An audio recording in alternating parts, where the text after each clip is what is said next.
इस टाइम पर गेहूं किसानों को सबसे बड़ी प्रॉब्लम इस बढ़ते हुए तापमान में अपने गेहूं की फसल को हीट स्ट्रेस से किस तरह से बचाए ताकि गेहूं का उत्पादन आगे चलकर बिल्कुल भी प्रभावित ना हो। क्योंकि जितना ज़्यादा स्ट्रेस फ्री हमारी गेहूं फसल पकेगी, जितने लंबा टाइम वो धीरे धीरे लेगी, उतना ही आगे चलकर उसका उत्पादन निकलेगा, उतनी बालियों के अंदर जो दाने हैं उनका साइज और उनका वजन है ना वो बढ़ पाएगा।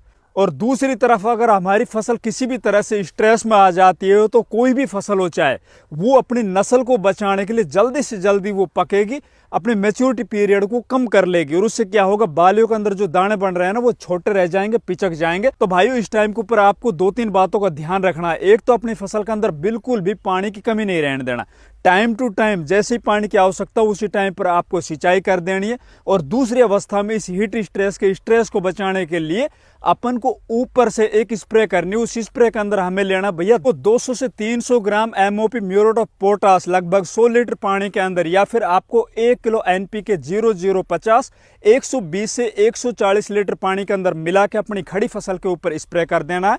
दूसरी स्प्रे आप लगभग 10 से 15 दिन बाद दोबारा से रिपीट कर दीजिए।